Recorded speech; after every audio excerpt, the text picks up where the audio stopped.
알지도 모르고 요즘 백화점에서 명품이 잘 팔린다고 하니까 유럽 명품이 대세다. 그런데 그건 좀 알고 그렇게 이야기했으면 좋을 것 같다는 생각을 제가 하고 있습니다, 지금 현재. 자, 애플이제 조용석입니다. 만나서 반갑습니다.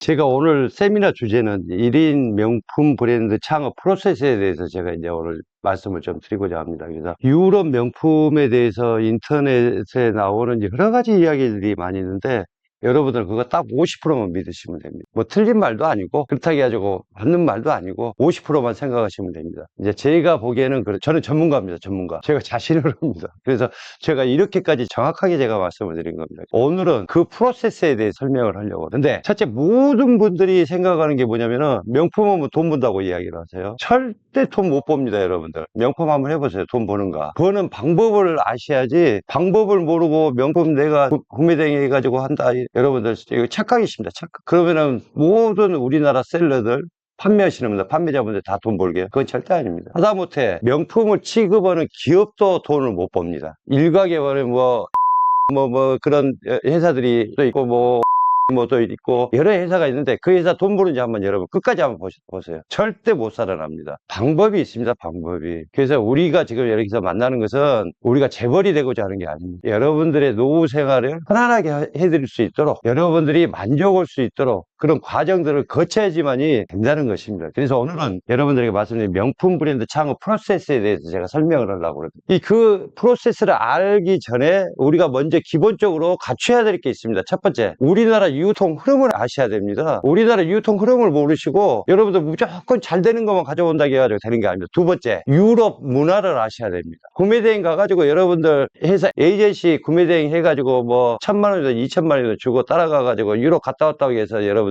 유럽을 아시는 게 절대 아닙니다. 유럽을 아셔야 돼요. 그래서 그 문화를 아셔야 되고 그 문화에 의해서 유통이 생겨나는 것이. 다시 말씀드려가지고 그 문화에 의해서 그 나라의 라이프 스타일이 변화가 일어나고 그 라이프 스타일 변화에 의해서 유통이라는 상권이 형성하게 되어 있습니다. 그게 한국과 유럽이 확연하게 틀립니다, 여러분들. 그 틀린 점을 우리가 아셔야 돼요. 인정하고 들어가시고 나서 그 다음에 우리나라에서 여러분들이 분석을 하셔야 됩니다. 제가 항상 강조하는 게 뭐냐면은 에어리어 마케팅이 중요하다고 이야기했죠. 박사님 맞죠? 제가 제 강의 들으시면서 에어리어 마케팅이 중요하다고 했습니다. 그러면은 1인 10세계 시대에서는 뭐가 중요하냐? 고정 고객입니다. 고정 고객. 여러분들이 물건 하나 내놨다고 해가지고 서울 전역에서 다 잘 팔리는 거 아니잖아요. 전국에서 다 잘 팔리는 거 아니잖아요. 나만의 고정 고객을 타겟을 어떻게 잡고 가느냐가 무지무지 중요하다는 겁니다.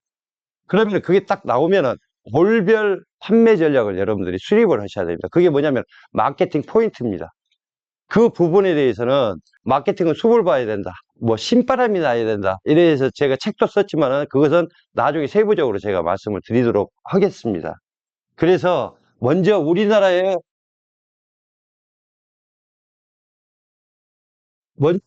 트렌드를 아셔야 됩니다. 유통의 트렌드. 우리 인간에게는 감성적인 지수, 그 다음에 여러 가지 이성적인 지수, 신체 지수, 이런 것들이 바이오리듬이라는 게 있죠. 역사도, 히스토리라고 이야기하는데, 역사도 사이클을 그리면서 갑니다. 그러면 유통 흐름 유통도 마찬가지입니다. 사이클을 그리면서 간다는 거죠. 제가 지금 이 그래프를 그려놓은 것은 뭐냐면, 너희가 지금 어느 지점에 있는가? 너희가 지금 어디에 서 있는가를 여러분들 파악하시는 게 무지무지하게 중요하다는 것을 제가 말씀을 드린 겁니다. 그래서 모든 것들이 이런 것은 없습니다. 이런 것은 이렇게 가다가 이렇게 올라가는 것이 이때까지가 무지무지하게 중요하다는 거죠. 이 시점이 어마어마하게 중요해요. 이때는 인내도 해야 되고 여기서 99%가 포기를 해버려요. 여기에서. 그래서 인내하셔야 된다는 겁니다. 그것은 자기만의 몫이죠.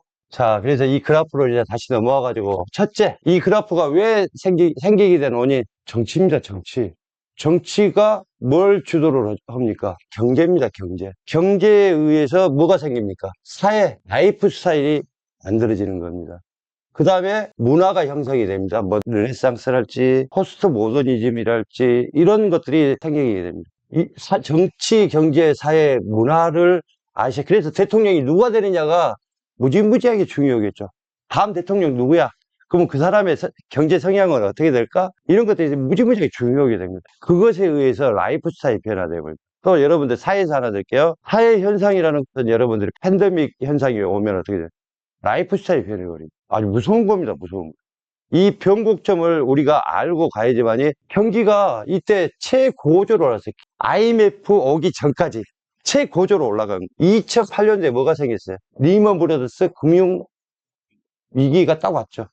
쭉 내려가 버렸어요. 나는 지금 현재 어디에 있는가 생각하셔야 된다는 거죠. 그게 뭐냐면 여러분들 개인적으로 보면 바이오리듬입니다. 바이오리듬. 그래서 이때를 우리가 제가 뭐라고 그랬어요? 10인 1세기라고 이야기를 했을 겁니다. 그 다음에 이때를 뭐라고 했어요? 10인 10세기라고 이야기. 지금 뭐죠? 1인 10세기라고 이야기를 하죠, 제가. 그래서 이 가치를 여러분들이 아시는 게 너무너무 중요하다. 자, 10인 10세기라는 것은 뭐죠? 10사람이 있으면은 상품이 10개가 있다는 겁니다. 그러니까 그 회사가 부도가 나겠어요, 안 나겠어요? 부도는 안 난다고. 10인 1세기라는 것은 뭐죠? 10사람이 있으면은 상품이 하나밖에 없다는 거예요. 이때 박정희 정권 때는. 그러니까 뭐가 잘 되겠습니까? 제조업, 공장만 세우면 무조건 잘 되는 거야. 왜? 모두가 다 내 소비자니까. 근데 이게 경제가 발전하면서 브랜드가 많아지죠. 그래서 10인 10세기 시대라는 거예요. 10인 10세기는 뭐죠? 한 사람이 그 브랜드 하나씩을 사니까 그래도 경기는 좋다는 이야기입니다.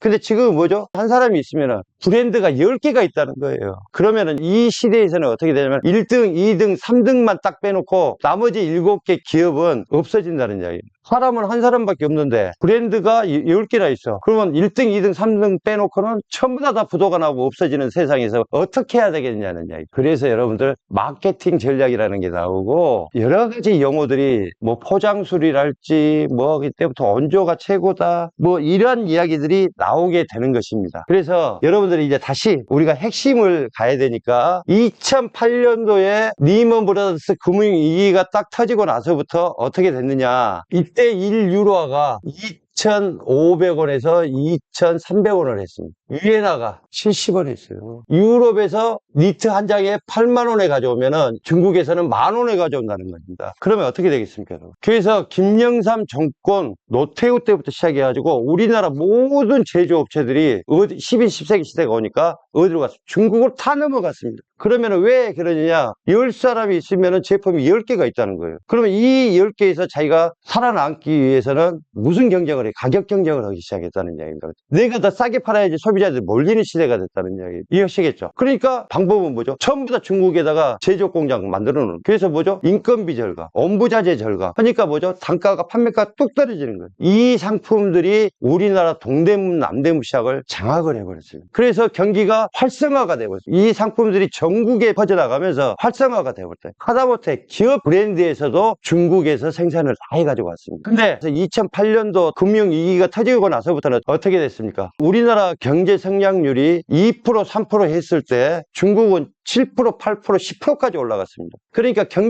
중국 경제가 좋아질 거 아니에요, 이렇게. 그러니까 어떻게 됐어요? 좋아지니까. 인건비 올라가, 원부자재 가격 올라가, 서서히 가격이 올라가기 시작하기. 그래서 이때부터 서서히 시작하고, 그때 사자성어가 생기기 시작해요. 뭐냐? 야반, 도주. 중국에서 모든 거 다 놔두고 도망 나오는 거야. 세금 폭탄 맞고, 세금 두드러 맞고 하니까. 그런 상황이 됐죠. 그러면 우리나라 동대문, 남대문 시장은 어떻게 됐을까요? 서서히 물건이 안 팔리기 시작해. 그때부터. 근데 금융위기 딱 오고 나서부터 쭉 밑으로 내려가 버린 거예요. 지금까지 와버린 거예요. 그러니까 지금 동대문 시장의 60에서 70%가 시장이 비어버렸어요. 동대문 시장이 약 한 15조 시장입니다. 15조 시장. 하루에 한 250억에서 300억이 돌아가는 시장입니다. 어마어마한 시장입니다. 이 시장이. 하루에 250억에 300억이 현금으로 돌아간다고 여러분 한번 생각을 해보십시오. 이런 시장이 없어. 근데 지금 와서 보니까 1유로화가 지금 1,400원대인데 이엔화는 어떻게 됐습니까? 지금 180원, 190원입니다. 여러분들 차이가 얼마나 나요? 다시 말씀드려가지고 중국에서 만 원에 가져온다면 유럽에서도 만 원에 가져온다는 거죠. 그러면 어떻게 될까요, 여러분들? 메이드 인 차이나라는 리딩 아이템이 없어져 버린 거. 이제 중국 가서 생산을 하지도 않아. 재고만 쌓이니까. 중국 자체가 인건비, 원부자재 가격이 상승해가지고 가격도 올라갔어. 그러니까 어떻게 되겠습니까? 이 비어있는 시장이 어떻게 될까요? 제가 처음에 말씀드린 역사는 리사이클링이 된다. 돌고 돈다고 했죠. 돌고 돌아요. 그걸 우리가 뭐라고 이야기하냐면은 역이라고 이야기합니다. 역. 하나 더 이야기해볼까요? 그래서 우리가 주역이라고 이야기합니다. 주역. 주역이라는 것은 영원한 것은 없다는 겁니다. 세상은 변한다는 겁니다. 그러면 유통도 어떻게 변한다는 이야기. 그러면 지금 현재 동대문, 남대문 시장에 리딩할 수 있는 아이템을 찾기만 하면은 그 15조 시장의 마켓쉐어를 어떻게 할까요? 이거 말을 할 수가 없는 거예요. 이 15조 시장의 마켓쉐어를 5%만 딱 하면은 그 회사는 잡으면은 5%만이라도 잡으면은 뭐 20%, 15% 이런 게 아니라 5%만 잡으면 여러분들 6천억, 7천억의 매출을 올리고 갈 수 있는 시장이라는 이야기입니다. 그 아이템이 뭐냐? 유럽 물류라는 거예요. 유럽 물류. 그래서 무조건 하고 알지도 모르고 요즘 백화점에서 명품이 잘 팔린다고 하니까 유럽 명품이 대세다. 그런데 그건 좀 알고 그렇게 이야기했으면 좋을 것 같다는 생각을 제가 하고 있습니다. 지금 현재. 고정 고객을 확보를 하려면요, 제가 항상 욕구를 알아야 돼요. 그 소비자 욕구를 알아야 돼요. 내가 고정 고객을 타겟으로 한 소비자들의 욕구를 알아야지만이 타겟이, 내가 가고자 하는 타겟이 딱 정해집니다.